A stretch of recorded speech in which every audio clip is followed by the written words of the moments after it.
Gracias. Gracias. Pues buenas noches. Bien, tenemos ya la promesa de continuar con el segundo módulo, que sería el uso del ADN, ¿verdad? Y reuniones que tendremos, ya sea aquí en este auditorio o en el del noreste, para ya no tener una especie de conferencia, sino un acercamiento con cada uno de ustedes. Revisé algunos de los árboles genealógicos, traían teléfono y correo, y entonces envié información nueva. No traía forma de contacto, pues aquí quedó la información. Voy a seguir, si me lo permiten, revisando los abanicos, pero sí necesito que sus datos estén aquí en la salida: teléfono, correo electrónico, celular, para que yo pueda tener contacto con cada uno de ustedes. Vamos a ver otras fuentes riquísimas de genealogía que hemos estado viendo, y así es que le doy el tiempo a Conchita. Muchas gracias, buenas noches. Vinicio y yo pensamos en el asunto de los testamentos, porque los testamentos son una fuente de información donde obtenemos en ocasiones, no siempre, padres, lugares de origen, a qué se dedicaban, o sea, tenemos una gran información que se encuentra. Además, eso va de mi cuenta. Yo quiero que, si vemos estos testamentos, que les voy a leer algunos, van a ver que las mujeres tenían una gran cantidad de bienes económicos. Pues sí, en la época virreinal la mujer heredaba y podía heredar a sus descendientes. En la época de la independencia le desapareció ese derecho, que lo volvió a obtener hasta después que Benito Juárez emitió leyes en que se permitía a la mujer heredar, porque en esa época no podían no solo heredar, sino tenían que ser dependientes de un varón de la familia. Si se moría el esposo, quedaban digamos, pues bajo la tutela del hijo mayor, y en ocasiones llegaba a suceder que quedaban hasta la tutela de un hijo menor, pero tenía que ser un varón de la familia. Entonces la mujer no heredaba. Pero aquí lo vamos a ver. Vamos a encontrar algunas palabras raras. Yo traté de traerles, de informarles por qué esas palabras antiguas, que ya no están en uso, el significado. Vamos a ver primero que nada el documento correspondiente al testamento de Diego de Montemayor. El testamento de Diego el Mozo, el hijo de Diego de Montemayor, que dice así: testamento de Diego el Mozo, hijo legítimo del gobernador Diego de Montemayor y de doña María Esquivel. María Esquivel parece ser que es la segunda esposa, vecino de esta ciudad, otorgado, y etcétera, etcétera, por estar en camino para fuera de este reino a negocios con su majestad y con su excelencia. Majestad, no sabemos dónde andaría, porque para hablar de su majestad tenía que ser el rey. Convenientes en este reino, de donde al presente tengo a cargo en la administración del gobierno por el gobernador Diego de Montemayor, etcétera, etcétera. Declara ser casado con mi amada doña Elvira de Rentería, hija legítima. Dispone ser enterrado en la iglesia mayor de esta ciudad, o en otra parte que sea, si estuviesen fundadas iglesias de Nuestra Señora. Eso lo decían cuando morían fuera del lugar donde ellos vivían. Sus bienes los deja por tercias partes: una para nuestro Señor Jesucristo y su Sagrada Madre, otra para su esposa, y la tercera para que se funde una capellanía, lo cual indica que 2 partes eran para la iglesia y una sola para su esposa.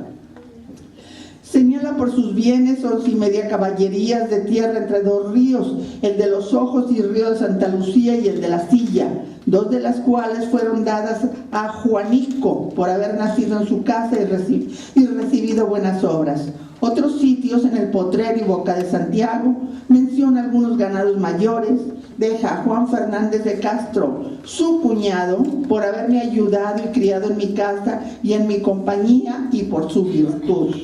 4 caballerías de tierra en el río de San Antonio, otras en el río San Juan, a 6 leguas de esta población por el camino a la Huasteca, más 2 rancherías, la del cacique Borrado Capuchín, y de los cuales Bocatanoaya con su gente. Deja 1,000 pesos para sus demás cuñados. Albaceas, doña Elvira, su esposa, el beneficiado Baldo Cortés y el capitán Alonso López de Baena y Antonio de Leiva, mis hermanos. Como verán, llamaba mis hermanos, como actualmente dicen ahora los muchachos, hey bro, mi hermano. ¿Por qué? Pues era también la época, pero no implica que fueran hermanos de sangre, ni mucho menos. Tenemos otro testamento de una señora, doña María Magdalena de Elizondo. Alguien lo debe de conocer por aquí, ¿verdad? Bueno. Testamento de doña María Magdalena de Elizondo, natural y vecina de esta ciudad, viuda del capitán Francisco Báez Treviño e hija legítima de don Pedro de Elizondo y doña María de la Garza Rentería. Dispone ser sepultada en la parroquial de esta ciudad, amortajada con hábito de San Francisco, misa de cuerpo presente y vigilia y un novenario de misas rezadas. Declara haber sido casada con el capitán Báez Treviño, habiendo nacido de este matrimonio doña Ana María Báez Treviño. Cuando dicen doña, implica que son hijos de algo, lo que se llama hijos de algo, que son gente noble. El doña se lo aplican hasta un bebé cuando acaba de nacer, porque es D-O-N, de origen noble, eso quiere decir. A quien casaron con Pedro García Dávila y a doña María Gertrudis Báez Treviño, quien casó con Alejandro García Dávila. Doña Ana María dejó por hijo legítimo a José Agustín García Dávila. A doña María le dieron al casarse 2 pares de naguas blancas de Rouen. El Rouen es un lugar de Francia. Entonces allí, cuando decían que eran las naguas de Rouen, implicaba 1, que eran de seda, 2, que estaban muy adornadas, que eran generalmente floreadas y que deben de haber sido muy caras. Pero las de ella eran blancas, no estaban como las que son originales de allá. Unas naguas de sarga, la sarga es la corriente. Sí,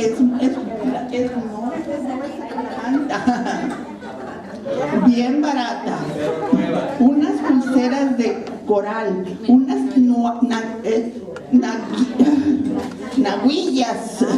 naguillas de brocado, o sea, vienen siendo unas naguas cortitas.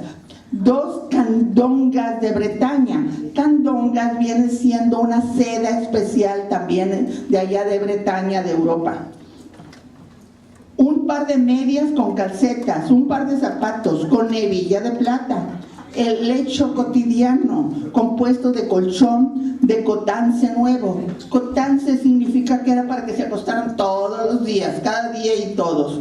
2 sábanas de Rouen, una colcha de labor, 4 almohadas con sus fundas de Bretaña, 2 ajustadores de Bretaña, un paño, un relicario de plata, un baulito de carey con llave de plata, un anillo de oro, una tumbaga.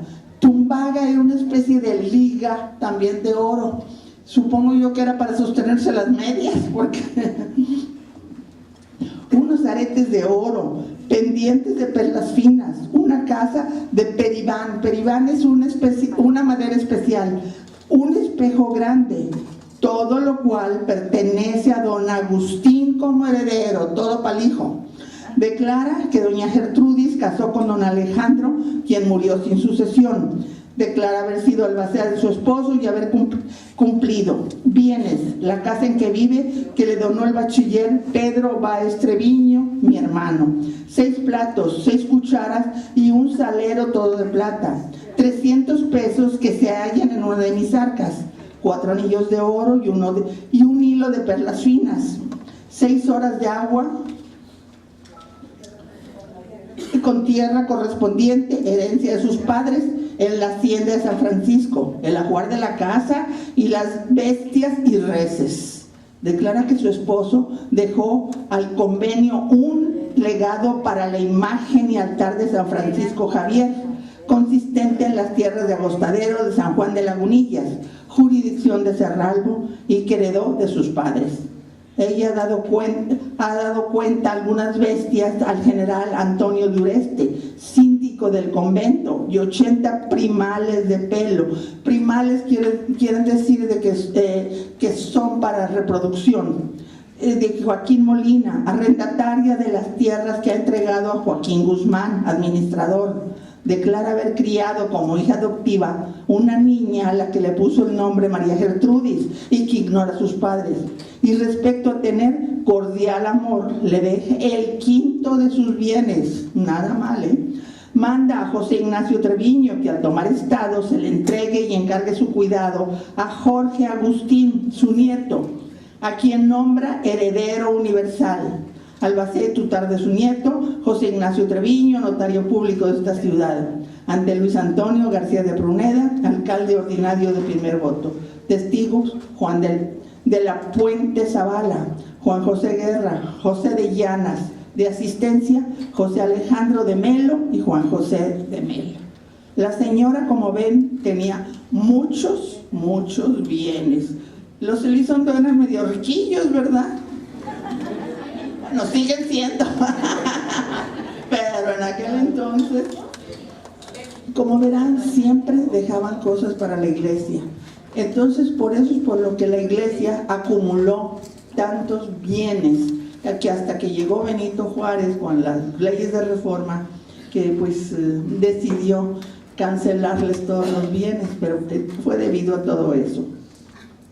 Ahora tenemos el testamento de Francisco Ortiz de Oteo, hijo natural de José Ortiz de Oteo y de doña María Ignacia de Hoyos, enfermo en cama. Dispone ser sepultado en la parroquial de esta ciudad con la menor pompa funeral. Declara ser casado y velado con Ana Teodora Padilla, hija legítima de Francisco Padilla y de María Josefa Quintanilla. Hijos: Rosalía y José Narciso Ortiz de Oteo, ambos en edad pueril. Declara haber seguido causa para probar ser nieto del general José Lorenzo de Hoyos y Solar, cuya resolución se ha retardado por haber apelado Ignacio Treviño, el albacea de aquel, y que tiene dado el poder a José Joaquín de Miera y Noriega para el caso, a quien pide se paguen sus servicios.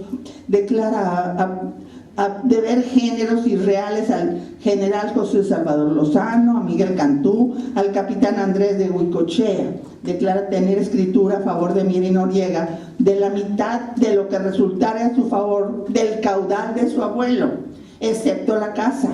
Manda que de solucionarse el litis se den 100 pesos a José Alejandro de Melo por el trabajo que tuvo de escribir los autos. Declara deber a José Antonio Peña, vecino del Valle de San Pedro, una vaca, y a Antonio Ornelas, vecino de Tacuiltiche, 27 pesos. Tacuiltiche, sí. Expresa que si pierde el pleito, pide a todos que le perdonen, porque me hallo en el día con tanta insolvencia que para mantenerme en la enfermedad me ha sido preciso vender mi ajuar de andar a caballo y demás alhajas y ropa en mi poder. Dispone se partan sus bienes al ganar el pleito, dando a Miera y Noriega su parte, pagando un novenario de misas que debe a las benditas almas y el resto a su esposa e hijos. declara que como 2 años antes de que muriera su abuelo, habiéndose presentado ante el dicho señor gobernador sobre el mismo asunto de la denuncia de mi herencia, me llamó el segundo día, dicho general, y después de haberme reconvenido sobre ella, dijo que dejase de seguirla y que me prometía que dentro del 3er día me entregaría sin falta la cantidad que ocupó a mi difunta madre, pero que de él no esperara hasta que muriera. Que con esa promesa suspendió por entonces la causa, pero que nada ha recibido por haberle estorbado José Ignacio Treviño. Pide que el poder que tiene otorgado a Mieri Noriega tenga vigencia aún después de muerto.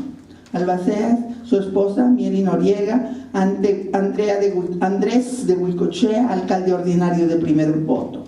Testigos: José Miguel de Martí Ariena, teniente de la Real Escuadra de Dragones de este reino, el capitán Javier de Cárdenas, Juan José Rodríguez y Bernardo Melo. De asistencia, José Marcos de Arredondo. Como verán, incluso los hijos naturales tenían oportunidad de demandar parte de lo que debió de corresponderle a la madre. Y eso fue lo que hizo este señor. Inclusive hay un documento muy grande sobre esto, de cómo demandó al gobernador, que era su abuelo, el que le entregara lo que él consideraba que correspondía. ¿En qué terminó? No sé. Bueno, eso es lo que no sé. No he encontrado la solución. Está pendiente todavía, Así que al rato los descendientes ya saben, pues buscar. Disposición testamentaria de doña Rita García de Pruneda, natural y vecina de esta ciudad, hija legítima del general Juan García de Pruneda y de doña Gertrudis García. ¿Saben que Gertrudis era el nombre más popular de las mujeres en esa época, en la época virreinal? Y en los hombres el más popular era Diego. Ya difuntos. Dispone ser enterrada en la parroquial de esta ciudad. Bienes: la parte de la casa que heredó de sus padres, la parte de Agostadero de las Tablas, que fue de los Hinojosas, y de la que compraron en el rancho de Lazarillos a Fernando del Bosque, como apoderado del señor Velasco. La parte de tierra de labor y sitios en la que cultivó Manuel Fernández Riancho en el Valle del Pilón, cuya escritura está en poder de José Antonio García de Pruneda como su tutor.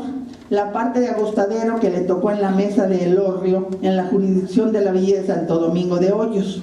Otros bienes: el ganado mayor y menor que heredó y la parte de cierta cantidad que ha de cobrarse en España, la parte de solares en esta ciudad.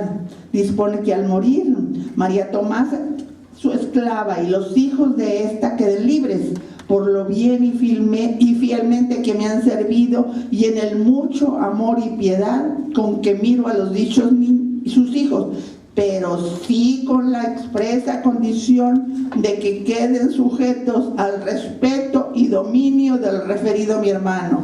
Sí, los liberaba, pero te quedas aquí y sigues sirviendo. Para que mantenga en el santo temor de Dios durante su vida y procure su mejor conservación. El hermano seguía siendo el dueño. Deudas: a Joaquín Guzmán, vecino de La Mota, 6 pesos y una misa a San Rafael. Herederos: don Luis Antonio y doña Luisa, sus hermanos, a quienes deja como albaceas. Ante José Gregorio Fernández de Tijerina, alcalde ordinario de primer voto.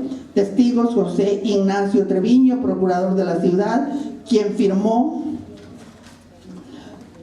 por el otorgante por no saber firmar.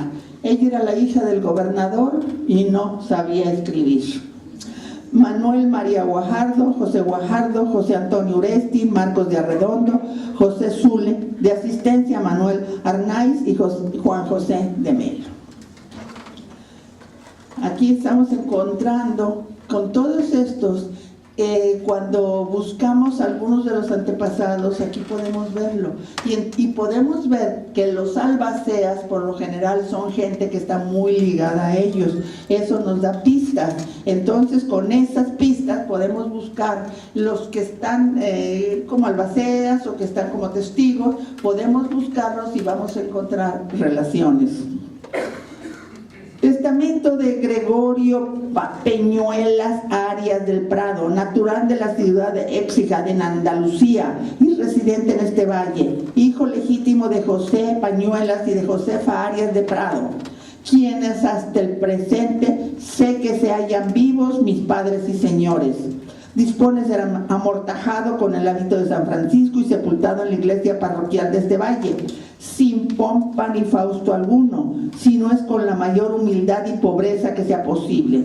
Declara no haber sido casado, deja una memorita chiquita de que se les deben, exceptuando a Félix García, de quien ya le pagó con piloncillos y que le entregó y tiene en casa de Vicente Larragoya.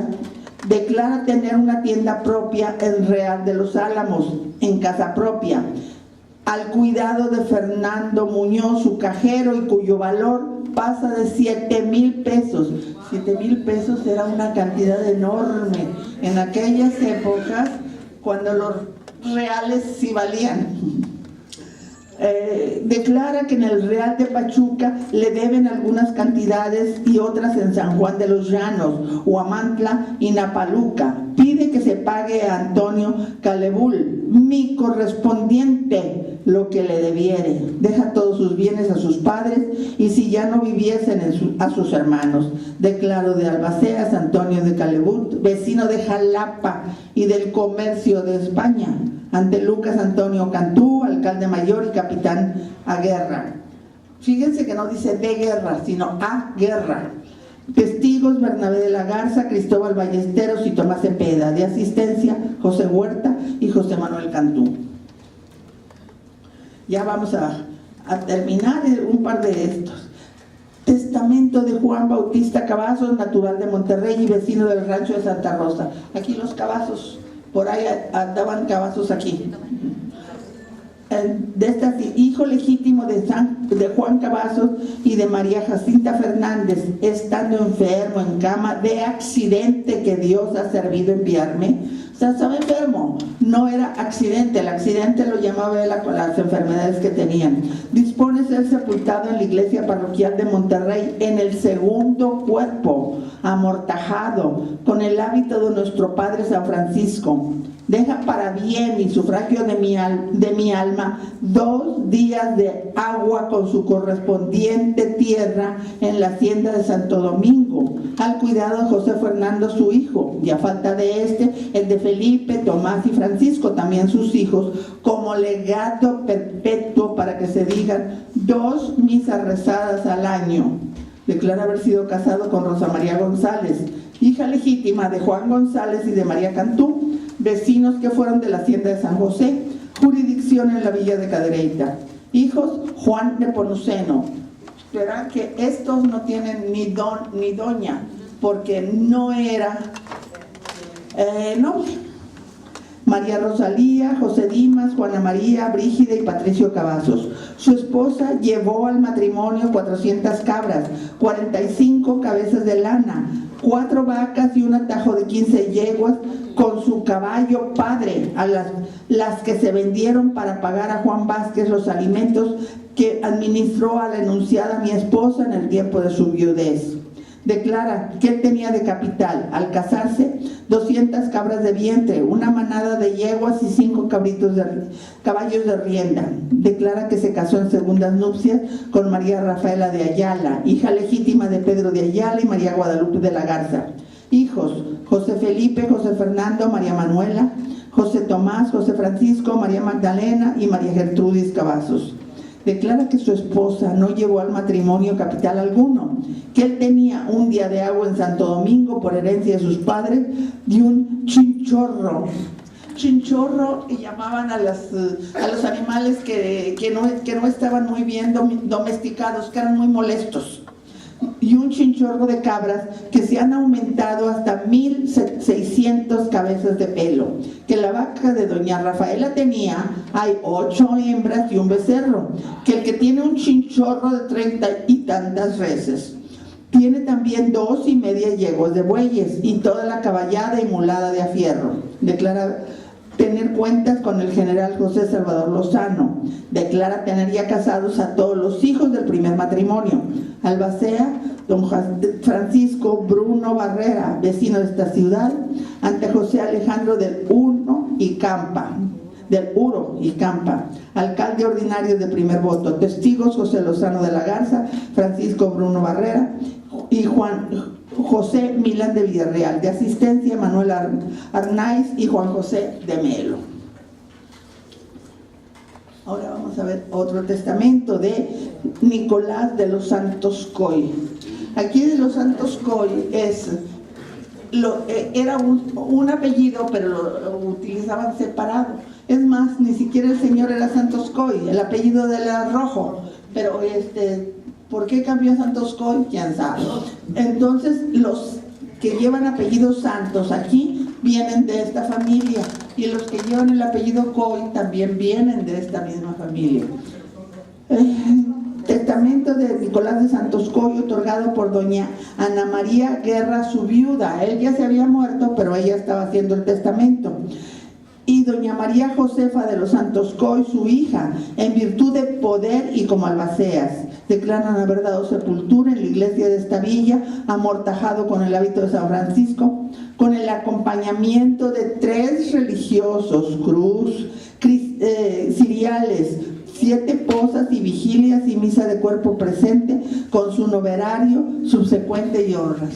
En aquel entonces se acostumbraba que llevar una cruz. Si llevaban cruz alta, era bien caro el entierro. Si llevaban cruz media, era regular. Y cruz baja, era más baratón. Pero había quienes no llegaban ni a cruz, que eran los que tenían que ser de veras muy sencillitos.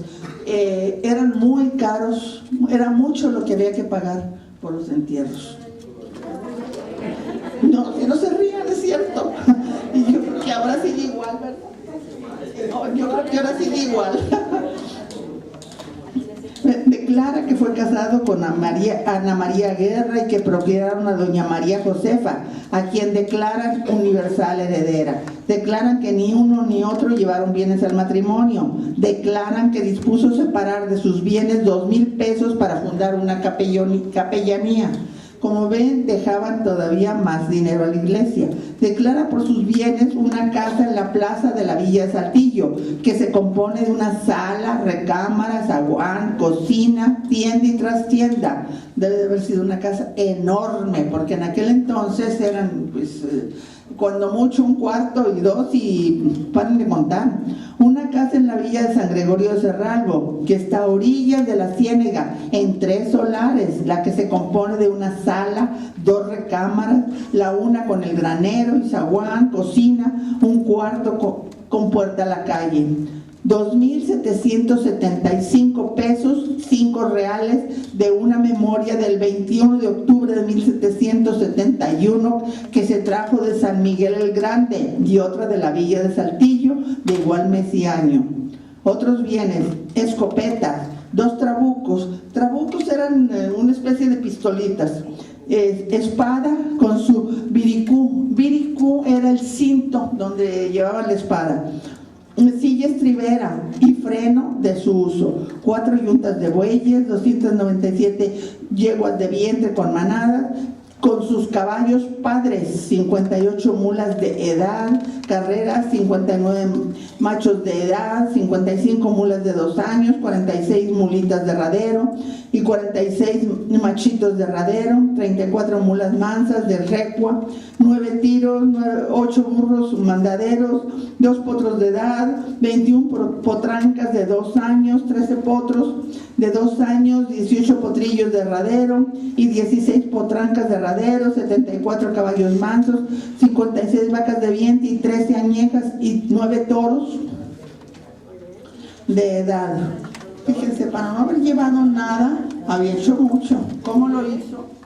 Trabajando, pues quién sabe. 10 toros de 2 años, 8 novillos, 24 becerros y 17 becerras, todos de radero, 1,537 ovejas de vientre, 2,127 primales de pelo, y lana, 2.438 cabras, 405 carneros, 123 chivatos de cría, 8.027 pesos de acreedores conforme al libro de caja. Declara que debe a Domingo de Unciaga 449 pesos, 3 reales y 3 cuartillas. Declara estar liquidada la cuenta con Diego Felipe Sainz. Dispone que para establecer la capellanía sea destinada a la casa de Saltillo y la de Cerralbo. La capellanía será para el bien de su alma y sus marchantes. Ante el capitán Blas María de la Garza Falcón, Justina Mayor y capitán A. Guerra. Testigos: Joaquín de la Garza Falcón, Pedro José Ignacio Saldaña y Bartolomé Treviño. De asistencia: Manuel Bárcenas y Francisco López de Jaén. Villa de Nuestra Señora, Ana de Camargo, el 15 de abril de 1762. Siguen 2 recibos de pago, demandas forzosas. Antecedente al testamento, el texto en poder de don Nicolás Manuel de los Santos Coy. Declara ser hijo legítimo de José de los Santos Coy y de doña María Méndez Tobar Hidalgo, naturales de la villa de Saltillo, vecinos que fueron de dicha villa de donde soy nativo. Doña Ana María Guerra declara ser hija legítima de Antonio Guerra y de doña Antonia de la Garza, naturales de este reino y vecinos de esta villa de San Gregorio de Cerralbo. Se confiere poder el uno al otro y el otro al uno, y el otro al otro, para testar conforme a las cláusulas que tienen comunicadas. Ante el Blas María de la Garza Falcón, alcalde mayor y capitana Guerra. Testigos: Juan José Gómez Castro, Bernardino Barrera, Vicente de Benavides, José de Chapa, Manuel del Bosque, vecino de esta villa y Real Presidio de Cerralbo, 10 de septiembre de 1747. Testimonio autorizado por el coronel don Melchor Vidal de Lorca y Villena, gobernador político militar de la colonia de Nuevo Santander, subdelegado nato de la Intendencia de la Real Hacienda y Economía de Guerra. Testigos de asistencia: José Manuel Llanes y Antonio Jiménez. Como verán, esta estaba en Nuevo Santander, lo que hoy es Tamaulipas, porque sucede que donde estaban escribiendo, donde dictaminaron pertenecía a la villa de San Carlos. La villa de San Carlos está lo que ahora es Villagrán, allá en Tamaulipas, por todo eso. Y vamos a ver el último testamento, que no es más que un codicilo. Juan Bautista Chapa, como ustedes saben, pues fue una persona sumamente importante aquí. Estuvo muchos años siendo escribano prácticamente de todos los gobernadores que habían y que llegaban. Entonces él había escrito también, había dejado un testamento autógrafo, o sea, lo había escrito él mismo. Y después hace un codicilo de Juan Bautista Chapa, bienes: la viña de su padre Bartolomé Chapapría en Arbisola escribe él cuando es Albisola, que heredó en unión de Nicolás y Francisco sus hermanos. Dice que Nicolás pasó a Cádiz en busca de Juan Bautista, su tío, y allí tomó el hábito, y que Francisco falleció. Declara que escrito a Juan, su tío, el menor, autorizándole para disfrutar de la viña. Esta carta la hizo cuando pasé a Nueva España, que fue en el año 47, y no he tenido razón. La viña de su padre valdrá 400 escudos. Señala también como bienes una silla de jinete ya traída, unas espuelas, un freno, ítem, un arcabuz, un rastrillo usado y una daga vieja, una cama de tablas con sus bancos, un colchón viejo, una frazada medio carnera, una sábana y 2 almohadas, una mesa, una banca, 3 taburetes viejos, un escritorcillo muy maltratado y una cajuela donde tengo mis papeles. Una caja grande con su llave, una silla de espaldar. El espaldar era una especie de coraza, y con un cuadro de San Jerónimo. Además, 30 sitios de ganado menor y 8 caballerías de tierra en la Piedra Parada, jurisdicción de Cerralbo. 2 solares en dicha villa, 2 metales, un caso de 10 libras, otro casito pequeño, una basílica de cobre que se le deja a Juana, 2 cucharas de plata. Pues Lo que con la necesitaba Juana. 2 cucharas de plata con los nombres suyos y de su esposa. 1 para cada una que se las dan a Gaspar. Declara que María casó con Francisco de Treviño, a la que dotó, y que le den a San Francisco y a la Virgen de Guadalupe. Señala ropa suya y 40 libros que deja a Gaspar. Los italianos a Francisco Capurro Rizzo, en México, yerno de Juana de Vargas, cirujano, y que los latinos, y algunos son de mucha estima, se vendan y apliquen para su alma. De las 2 caballerías en San Antonio de la Pesquería Chica, que fueron de Juana de Olivares, le den una María y la otra Juana, sus hijas, ante el general Antonio Fernández Vallejo, teniente de gobernador, testigo el alférez Pedro de Almados y al alférez José Sáenz y Lázaro de Ávila. Como verán, este tipo de testamentos es lo que se acostumbraba en la época. Por ejemplo, fíjense, el que vimos del que demandaba de su abuelo, que era hijo natural y que quería que la dejara, en lo que no aparece en el testamento, pero sí aparece en la parte correspondiente donde él solicitaba todo. Él primero había tenido el apellido de Zambrano, así es como lo habían registrado primero, como Zambrano, y posteriormente fue cuando él lo cambió, y lo cambió cuando descubrió que pues que el gobernador y era su abuelo. Algo te buscaría, ¿verdad? Entonces, con esto damos por terminado la parte correspondiente a la lectura de testamentos. Gracias. Ahora estaban muy callados, no hicieron ninguna pregunta durante la lectura de los testamentos. Qué bueno.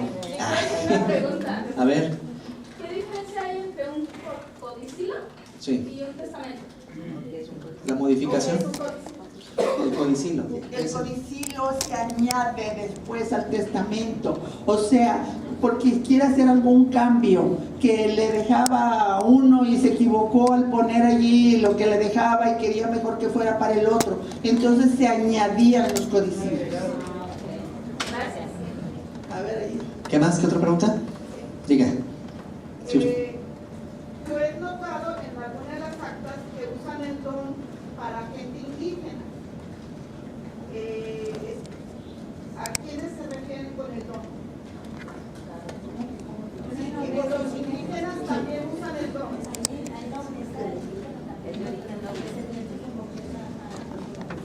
¿Pero cómo con el nombre? Pues es que los indígenas tenían el mismo derecho, y acuérdense ustedes que generalmente los indígenas tlaxcaltecas eran los únicos que heredaban, o sea, que tenían suficiente poder económico como para heredar a alguien, y los indígenas tlaxcaltecas, por haber ayudado a Hernán Cortés en la conquista de Tenochtitlan, ellos tenían derecho a ser llamados españoles y recibían los apellidos de las personas con las que trabajaban. Entonces así tenemos eso. Iba a traer un testamento de un indígena, Fernández, que vivía en la casa de los Fernández de Tijerina, y por eso tomó él el apellido Fernández. Diga. ¿Por qué a guerra en lugar de guerra? Capitán Aguerra. Capitán Aguerra. Pues era la forma en que se utilizaba en lugar de decir capitán de guerra, decían a guerra, a la guerra. ¿Tendrá la equivalencia cuando hablan de las 4 caballerías de tierra o 11,5 caballerías de tierra?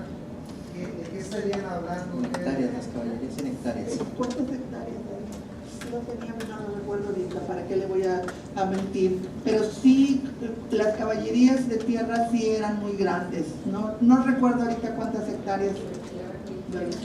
Eran tan grandes que, bueno, si te quedas sin chamba en ese lugar, tienes que moverte muchísimos kilómetros a la siguiente hacienda o ranchería para obtener un empleo.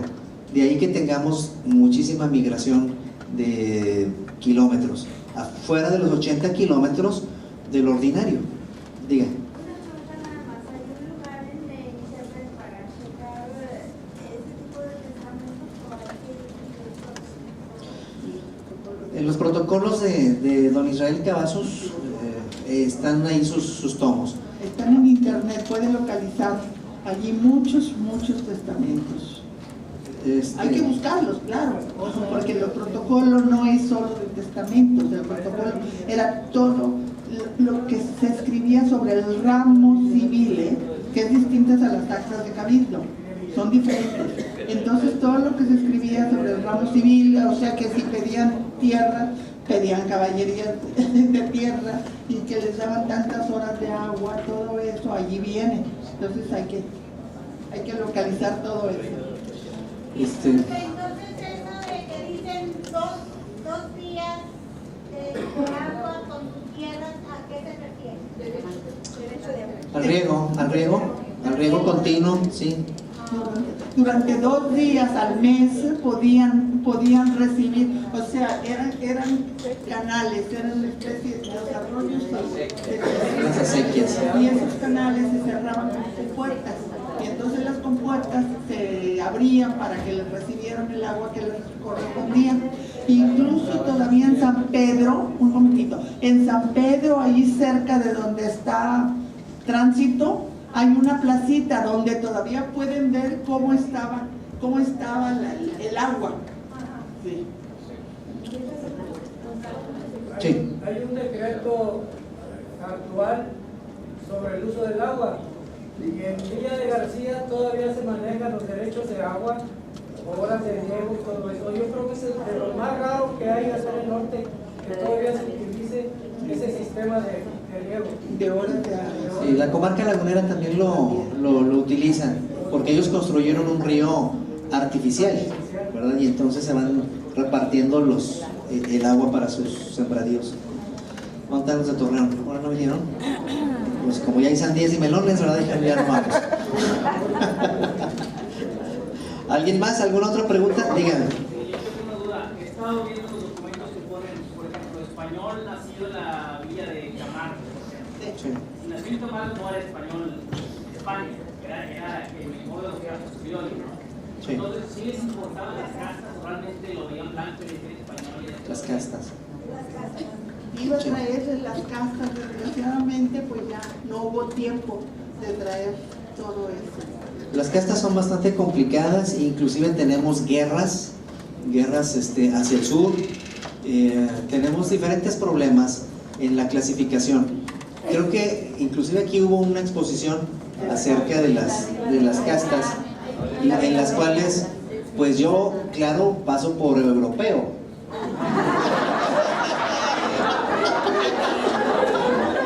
A ver, véale bien. Entre las castas hay una que a mí me llama mucho la atención, que se llama 4 salvos. Eso de 4 salvos significa que tienen sangre española, tienen sangre indígena, tienen sangre negra y aparte de eso hubo mezclas. Y a los 4 salvos, porque ya saben que pues, los otros, y entre los indígenas, dependiendo también qué tipo de indígena fuera, porque no todos eran iguales, hay también sus categorías allí. Entonces, dependiendo si eran de los chichimecas que estaban aquí, eran de menos catego. Y algunos de los indígenas, como pasó con el Guajuco, que el virrey le dijo que podía ser español, podía montar a caballo y utilizar espada, porque estaba prohibido que los indígenas, salvo los tlaxcaltecas y a los que se les daba especial, que les daban algo, un especial por haber dado al rey o al virrey algún servicio especial, se les autorizaba a que usaran caballo y espada. Y el Guajuco era de lo más malo que había. El Guajuco se dedicaba a robar a los mismos indígenas para poderlos vender a las minas allá de Zacatecas. Cacique. Diga. A Conchita yo le di lo de los García, para que usted lo lea. Ah, muchas gracias. Sí. El rancho, las cabezas de ganado. Muy bien. Está bien. Muy bien. Edna. Lo de las castas se usó casi hasta 1800. De la independencia en adelante ya era republicano, pero puede haber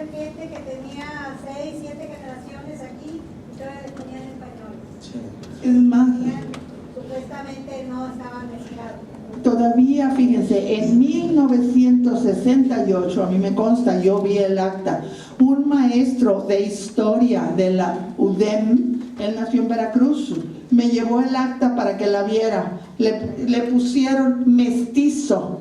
¿Por qué? Porque el cura al verlo dijo, no hombre, este está morenito, entonces no es, todavía en 1968 del siglo anterior, ¿cómo es posible? Aquí en Nuevo León, en los años 30, de 1930, en los pueblos, en Marín, también, como le digo, he visto las actas donde todavía les ponían español, les ponían indio, les ponían mestizo, en fin, utilizaban todavía ese tipo de reconocimiento, sí. Buscando en mi familia encontré un acta indio blanco. ¿Qué quiere decir? ¿Con qué? Indio blanco. Bueno, eso, decían también que había esclavas negras blancas, le ponían negro blanco, que el color de la piel era blanco, porque le ponían a ojo. No existía realmente una ley. Aunque sí existe un libro para la clasificación de las castas, pues esto es a lo que uno ve, ¿verdad? Yo aquí veo puro español. A lo que veo. Que se llama India Blanca. Y un chilango. Que hace alusión a ese tipo de distinción. ¿Sí? Pero era por el color de la piel, más sí. Por el color de la piel. Todo, incluso el sacerdote que hacía el bautizo no prestaba atención a ver quiénes eran, sino nada más lo veía, no, este está muy prietito, este es mestizo, o este es indio, aunque no lo fuera. O sea, no prestaba atención de dónde venían. Había que, decía, los padres españoles y el otro ya era mestizo, como si los dos padres eran españoles. Y he visto esas actas. Allá por el 700 así estaban. Y pues ustedes saben que al nacer, pues los niños tienen ciertos colores, ¿verdad? O muy coloraditos, o muy pálidos, en fin, depende de muchas características. Si pensamos que, bueno, tenemos que irnos a las parteras, y entonces la manera en que sale el bebé, si le lastiman un hombro, si lo cambian en su apariencia, ¿verdad? Entonces esto va a dar a que el sacerdote, bueno, haga una categorización que pues no es deseable, ¿verdad? Primero, no es deseable. Ahora, yo les quiero preguntar, ¿notaron estas personas que fallecían y dejaban su testamento, qué hábito querían vestir? ¿Y por qué? Era el fuerte, ¿verdad? Era lo fuerte que... Así es. Y esto es importante conocerlo, porque tenemos aquí varias órdenes que nos visitan con la finalidad de evangelizar.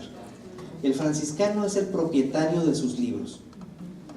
Entonces él viene con su libro en la Ciudad de México, hace sus ceremonias, sus ordenanzas, lo cambian y él se lleva el libro. Está bajo su cuidado. Entonces estos libros de los franciscanos, pues realmente es bastante complejo estarlos leyendo, porque no sabe uno de qué lugar estamos hablando. En cambio el jesuita, que tiene otra idea de crear una nueva sociedad, inclusive propicia las mezclas entre los habitantes de este continente, ellos edifican y crean los archivos notariales en donde se conservan los libros. Y entonces, obviamente que si hablamos de ellos, pues estamos refiriéndonos a que esas ceremonias ocurren en ese lugar. Al ver la historia entonces de los franciscanos, pues ustedes deberán de ver que hay libros que posiblemente pasaron por aquí y que continuaron su camino hacia otro lugar, ¿verdad? Ahorita actualmente en el extranjero, en el pasado aún nuestra nación.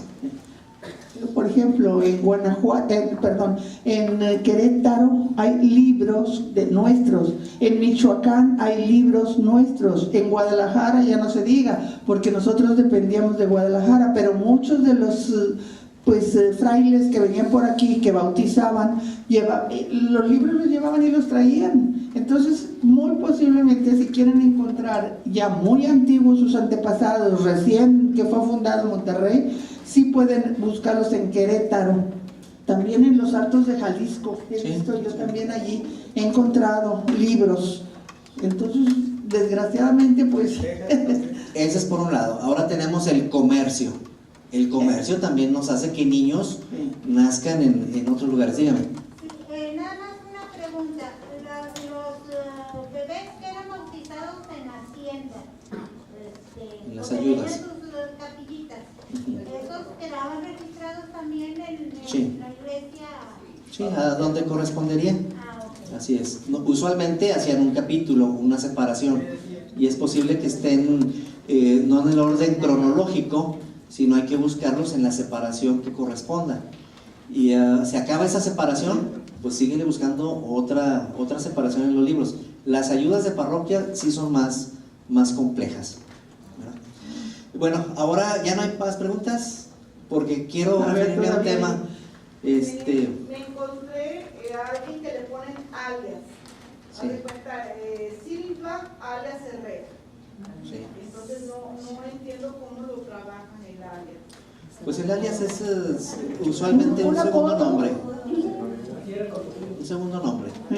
En la mayor parte de los casos, para nosotros es criminal, pero también puede ser artístico, puede ser muchas cosas. Es decir, hacia el pasado debemos ver que las personas también tienen artistas, tienen espectáculos, tienen cambios de nombre, no quieren usar el apellido de la familia y usan otros nombres. Los entierros cuestan, dependiendo de si quiero un coro que me cante, que me vaya cantando hasta que me sepulten. El caso de cofradías y capellanías, donde estos dineros se destinan para ciertas obras, pues en Nuevo León es muy interesante, porque es lo que pone en jaque a un Elizondo, ¿verdad? Y entonces le cobran la factura. El dinero que la iglesia te prestó, ¿me lo pagas? ¿Te quito tu propiedad? ¿O traicionas a Hidalgo? Presentamos este documento hace, ¿qué será, Edna? Pues ya un buen, ¿verdad? En Apodaca. Entonces, deben ustedes recordar que todos estos documentos de los que estamos hablando no solamente nos van a ayudar para resolver las relaciones de parentesco, sino para entender la vivencia de las familias, la problemática que tuvieron que resolver. Y entonces veremos provecho de estudiar estos nuevos documentos. Deberíamos de referirlos al archivo municipal. Están muy maltratados. Exacto. Entonces es mejor preguntar si están ya digitalizados y tratar de leerlos. Y yo les recomiendo, bueno, si está buscando un apellido, dámelos todos, todos los de este apellido, échamelos. Yo luego discrimino cómo está la cosa. En el tema que yo voy a tocar el día de hoy, consiste en una genealogía reversiva. La genealogía, a medida que aumenta la información, nos lleva al pasado. Bueno, esta nos tiene que llevar al presente, pero tenemos que hacerlo de forma ordenada. Debemos iniciar con la familia de nuestro padre. Sé que en el abanico únicamente se agregaron ustedes. En la hoja de registro del grupo familiar debieron haber agregado a todos sus hermanos y hermanas en el orden cronológico y con quién se casaron estas personas. Si ellos ya tenían hijos, pues debemos de generar una nueva hoja de registro de grupo familiar. Ahora, el asunto es de que esta investigación debemos pensar en compartirla. Como ya se dieron cuenta, la mayor parte de ustedes están emparentados. Todos aquí los presentes, todos estamos emparentados. Si somos de familias antiguas aquí, todos. Y guapas. Bien, entonces ahora debemos aprender a usar esta metodología. La presentación está un poquito pesada porque contiene algunas... ¿Qué es la genealogía reversiva? ¿Qué es lo que debemos anticipar? ¿Cuál es el proceso? Una pareja a la vez, reuniendo la información previa y fuentes adicionales y a compartir lo aprendido. Este es un pedigrí, ¿están de acuerdo? O cuadro genealógico. O si estuviéramos en España, un cuadro de costados. Ahí está de costado. Bueno, vamos a enfocar nuestra atención en Trinidad Guerra, casado con esta mujer que tiene en realidad mucho más nombres y que tienen a un hijo, Casimiro, y a un nieto, Casimiro. ¿Están de acuerdo? Estos son los abuelos, este es el hijo de ellos y este es el nieto de ellos. Y las relaciones de parentesco pues podemos manejarlas conforme nos estemos refiriendo. Hemos seleccionado ese matrimonio para entonces hablar y buscar a todos los hijos de Trinidad con María Eulogia de Jesús de los Dolores. Y entonces hemos marcado con verde todos los hijos que tuvieron. Tenemos allí a nuestro Casimiro, tenemos a Juanita, tenemos a Trinidad y tenemos a Rita. Al seguir nosotros un matrimonio, nos damos cuenta que tuvieron Carranza, ¿de acuerdo? Y que uno fue casado con Geralda. Está fácil el nombre, ¿verdad? Después Trinidad y Luisa tienen a Antonio Guerra, a María Luisa del Refugio Guerra, a otro Trinidad Guerra que está casado con otra Martínez. Ese Trinidad tuvo un hijo, otro Trinidad. Gregorio, sí, ¿verdad? Se le acabó el diario nomástico. Gregorio y Juanita tienen a José María Herrera y a Trinidad Herrera. Otro Trinidad, ¿verdad? Y nuestro Casimiro y Manuela, pues al fin nos hizo el favor, ¿verdad? Tiene a Antonio, tiene a Santiago, tiene a Sotero, tiene a Casimiro, tiene a Úrsula, a María, a Manuela, a Dolores, a Vicente, a Rosa y a Joseph. Y ahí tenemos un apellido de Schneider, ¿verdad? Bien. Esto es lo que tenemos nosotros que ir previniendo. La meta de toda búsqueda reversiva es tener a todos los descendientes de una pareja de antepasados. Entonces les dije que durante la semana tomé un abanico de uno de ustedes y entonces, como no vienen los lugares ni las fechas, tuve que usar mis artes mágicas. Y entonces busqué a un matrimonio. Más o menos dije, bueno, pues tales años, y a algunos les encontré más hijos. Supongo que sí son, porque estaban dentro del área metropolitana, del Valle del Carrizal, de Salinas, del Guajuco. Y entonces revisé si había un correo electrónico y les mandé las hojas para que ustedes lean esas actas nuevas de bautismo y de matrimonio. Me encontré que aquí hay una madre y su hija. ¿Es correcto? ¿Cuántas hay? Así.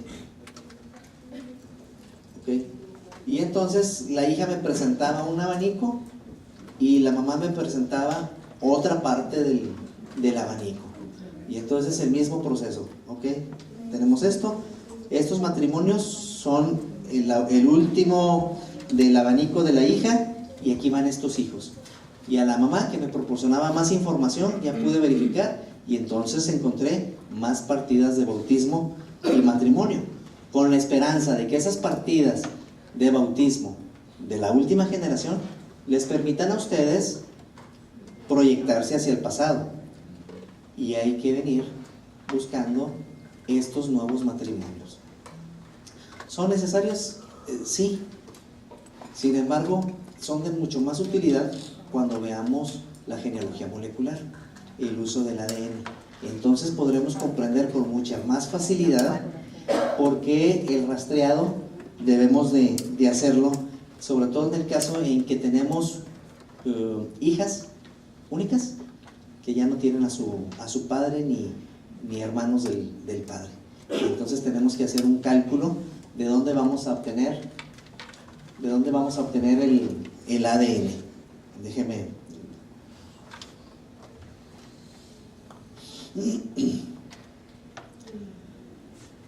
Para esto sí debemos de tener 4 generaciones en nuestro árbol genealógico.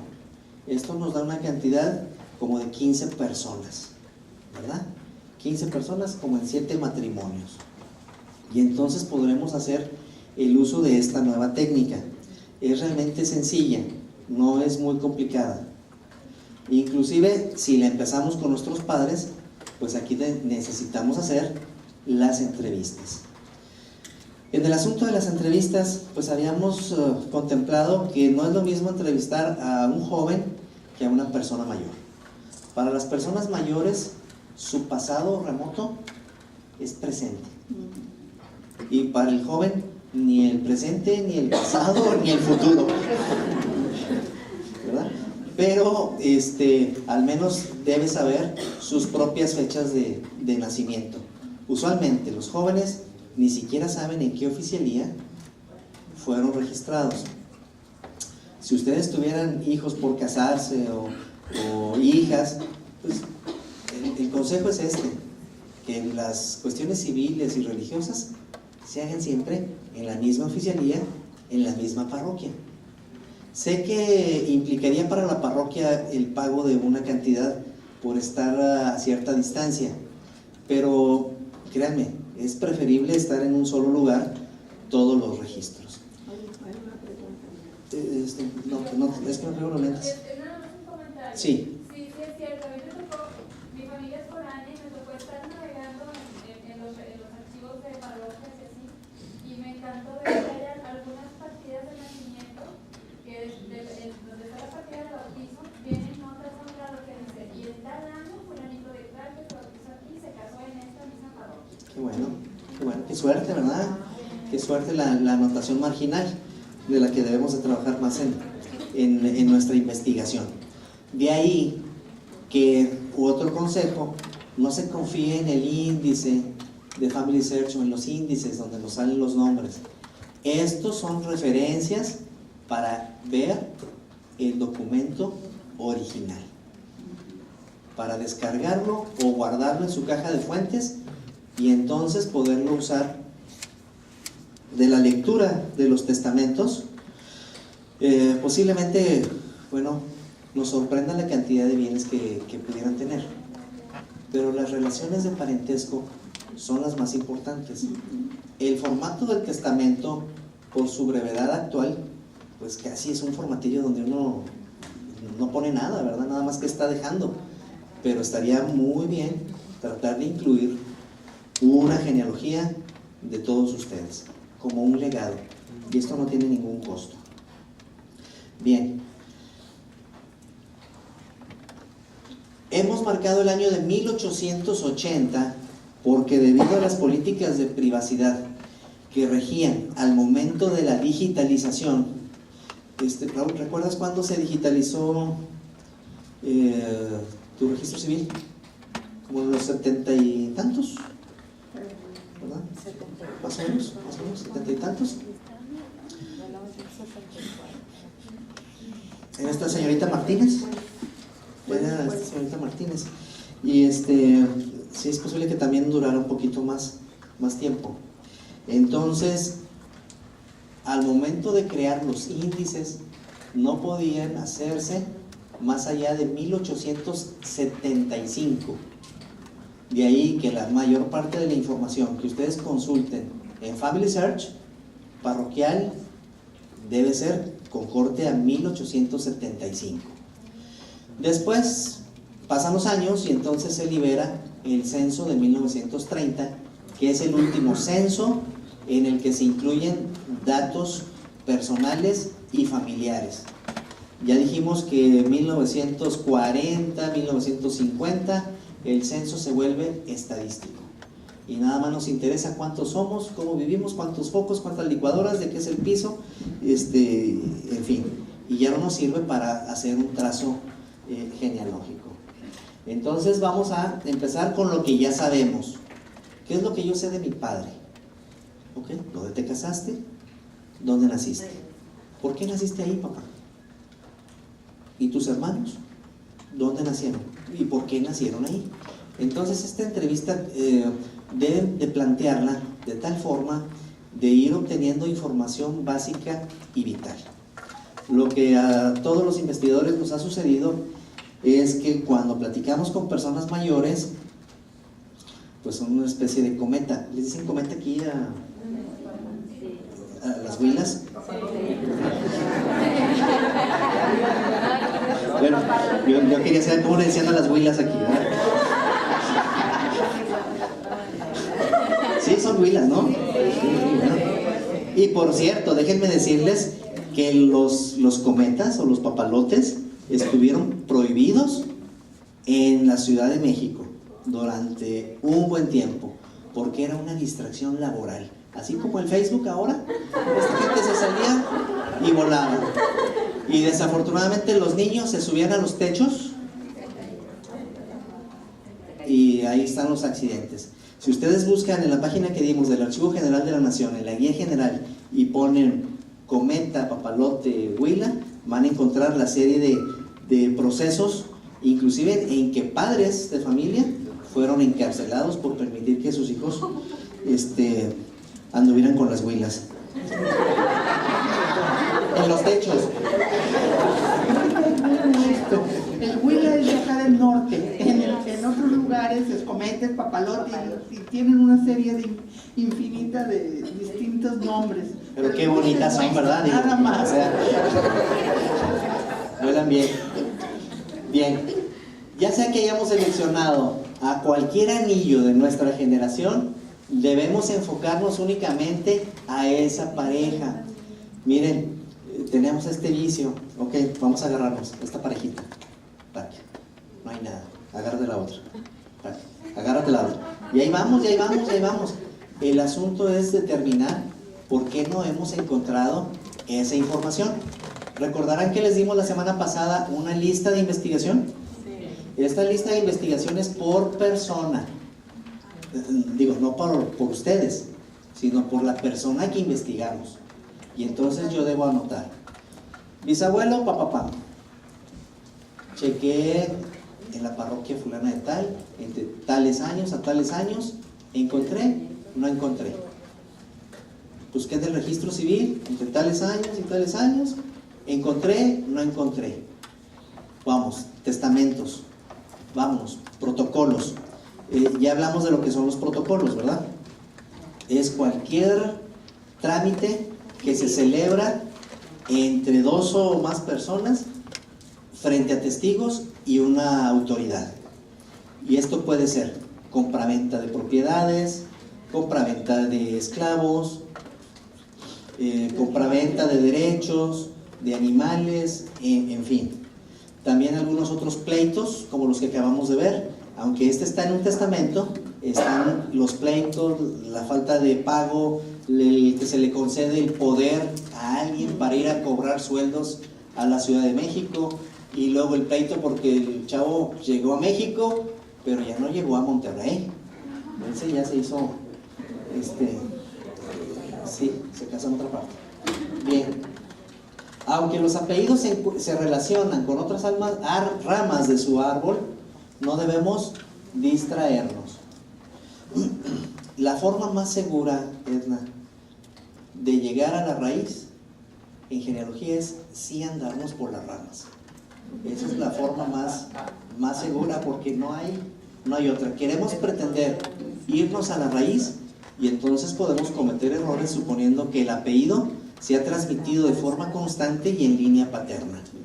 Y ya vimos que esto no es así.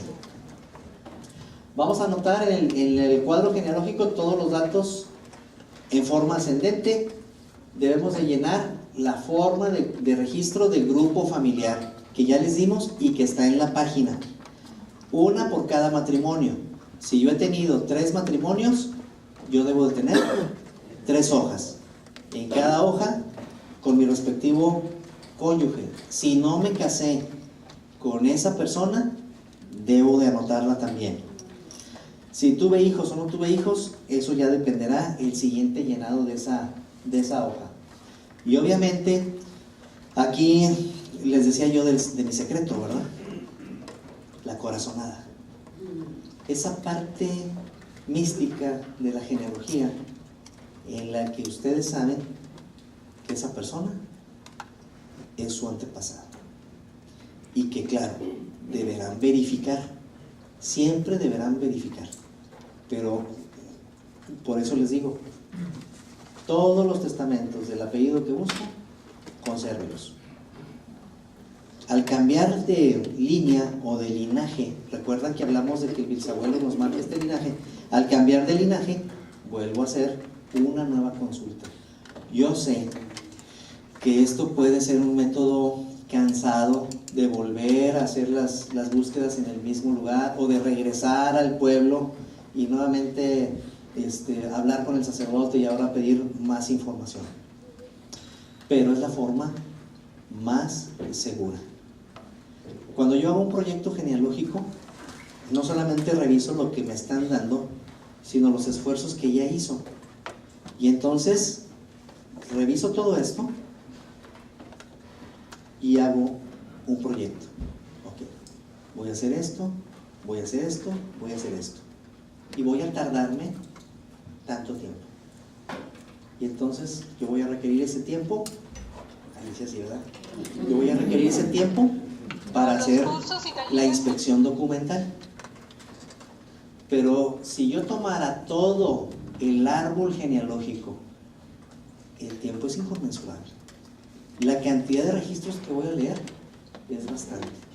Y en el caso de ustedes, de Nuevo León, Tamaulipas y salvo algunas partes de Coahuila, debido a la presencia de indios, ¿cómo los llamamos? ¿Salvajes? Indomables, bárbaros, guerreros, ¿verdad? Indómitos. Entonces las poblaciones debían estar cercanas. Ahora, aquí hay bastante agua. También de eso dependía en dónde íbamos a poner una población o una iglesia. Cuando se hace la fundación de una localidad, no necesariamente se pone la primera piedra de esa parroquia.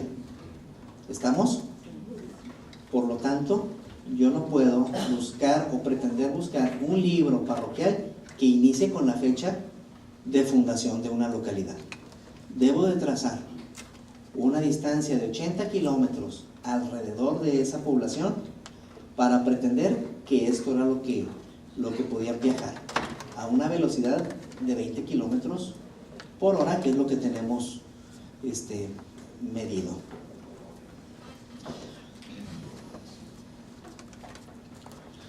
Ahora tenemos los sitios, tenemos los sitios a los que no los hemos llevado. El Family Tree, pues ese es gratuito, es de Family Search. Ahí ustedes pueden poner su árbol genealógico, sí. ¿Lo recomiendo yo? No. ¿Por qué? Porque cualquier otra persona de la comunidad va a poder modificar mi información genealógica y hacerme empates sin que yo tenga que autorizarlos. Ancestry, pues tiene bastantes registros mexicanos, bastantes registros indexados, tiene su propio programa de indexación, pero es caro. Si fueran de la Iglesia de Jesucristo de los Santos de los Últimos Días, tendrían un acceso gratuito. Genianet, pues es gratuito, no tiene una base de datos. Esta base de datos es de las colaboraciones entre ustedes mismos. Y entonces, yo no las recomiendo. pero la corazonada es de usted. Yo no recomiendo ni a Crispin Rendón ni a John Inclán, aunque estos tienen trabajos bastante extensos. Pero ¿alguien de ustedes ha tenido que corregir alguna información de Crispin Rendón? 2. ¿Y de John Inclán? Bien, seguimos igual. Porque no es lo mismo. Pero tienen muchísima información. Sí, tienen muchísima información, pero ya requiere una revisión. ¿Estamos? Es una compilación, no es una investigación. Dígame. ¿Quiénes son las dos personas de las que mencionaste? Crispin Rendón pues está en California y John Inclán está en Arizona, ¿verdad? En Galveston. ¿No está en Nuevo México? En Galveston. Bien. Ellos son compiladores. Tú puedes donarle tu información, ellos encuentran un par y dicen, aquí va, pero no checan todo lo que donaste. De ahí que tengamos que empezar una revisión. Sí, sirve mucho. John Inclán. John Inclán. Bien. Debemos de preguntarle, dígame. Tengo una duda. ¿Cuál será? ¿De cuánto Yo estamos hablando? pertenezco a los Borbones, Sí. pero me anoté como indexadora y Sí. tengo mi árbol genealógico ahí. Sí. Y después, en algún momento, en Heritage, creo que la otra parte, Heritage. encontré que estaban tomando los datos que yo puse Sí. con los Borbones y ellos me estaban cobrando por entrar a esos datos. Sí, la iglesia de Jesucristo vendió su base de datos a Ancestry, a MyHeritage, a Find My Past y a American Ancestors. ¿Por eso están bloqueadas algunas imágenes? Sí, pero también a cambio estas compañías de cobro dan ciertos servicios a Family Search. Es decir, el censo de 1930 es de Ancestry, indexado por su iglesia. Pero en la pelea de los derechos, Ancestry es el propietario. Así es que lo puedes ver en Family Search, pero aparece un aviso que dice cortesía de Ancestry. Bien. Estos sitios son de cuota, por eso no los habíamos mencionado, pero son bastante buenos, con sus propios programas de indexación. Y en Ancestry, MyHeritage, o mi herencia en inglés, MyHeritage, encuentra mi pasado, Find My Past, y American Ancestors, o ancestros americanos. Oye, ¿es el último que dijiste, México? American Ancestors. ¿Incluye México también o nada más es Estados Unidos? Bueno, es a donde hemos estado hablando de que los registros no se quedan en el país. Hay registros que están allá y que se indexan allá. Inclusive Austin y son de aquí, ¿verdad? Béjar, tenemos la mitad del archivo histórico allá en Béjar. Una parte la tienes que consultar allá y la otra parte acá en Saltillo. La Universidad de Nuevo México también ha microfilmado registros parroquiales y ellos lo tienen.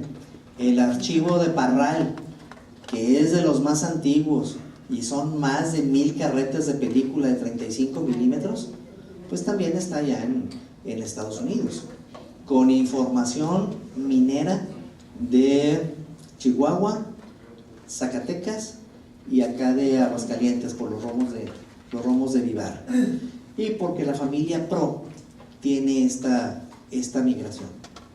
Bueno, debemos revisar censos. El censo de 1930 recomienda revisar padrinos y testigos. Usualmente a mí los padrinos no me han llevado a mucho, pero al menos ya conozco quiénes eran los amigos de mis ancestros, ¿verdad? Dígame. El censo de Revillagigedo, Sí. ¿está en el internet? Sí, ¿En qué parte? lo tiene el INEGI ya en un libro. ¿Ya en el libro? Sí, ¿Ahí en el Family Search? en INEGI. Ah, en el. INEGI. y se vende el libro. Al igual que el otro trabajo antiguo del padre Churruca, Santiago. El libro del padre Churruca es 1600, ¿sí? ¿El libro? ¿Sí? Sí, más o menos. Ese fue un censo pues, nacional, vamos a llamarlo nacional, aunque... Exacto, sí, o como cualquier otro censo. Es que en ese pedazo, en esa época, se perdieron libros de Monterrey, de los matrimonios. Por eso muchas veces estamos usando ese censo. Sí, aunque usualmente los padrones y los censos no tienen mucha información familiar, pero sí viene el padre, la esposa y algunos de los hijos que estaban al momento del censo o del empadronamiento. Esto para poder cobrarles, ¿verdad? ¿Cuántos somos y cuánto debo de recuperar de diezmos? Bien, los obituarios, los registros municipales,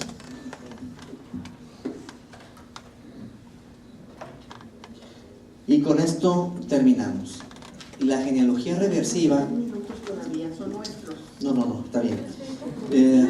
Con eso terminamos. La genealogía reversiva es una de las técnicas complicadas y por eso la hemos visto hasta el final. Una vez que ya más o menos hemos afianzado los principios de investigación hacia el pasado, ahora debemos de investigar todos los hijos de cada matrimonio, con sus cónyuges y con sus hijos. Tienen que hacer entrevista de las personas vivas y preferentemente yo les recomendaría, si se puede grabar, grábenlas. Si deben ir al pueblito de sus ancestros. Yo lo he disfrutado mucho. Sentarme en la plaza. Sí, de paseo. Agarrar las huilas.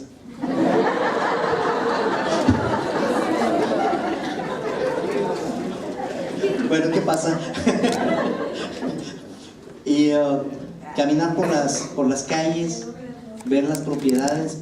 Dígame. Están promocionando en la televisión un sitio Suprema Corte de la Nación, sí, que también es para investigar genealogías. Sí. Sí, los documentos judiciales. Los documentos judiciales. Obviamente que cuando hay pleito entre familia o la propiedad está en litigio, pues no son de utilidad. No siempre nos van a dar una pista hacia el pasado, pero al menos estamos buscándole las propiedades. Bueno, la propuesta que tenemos es de que me dejen sus datos. Ya saben, su correo electrónico, su teléfono, su celular, aquí afuera.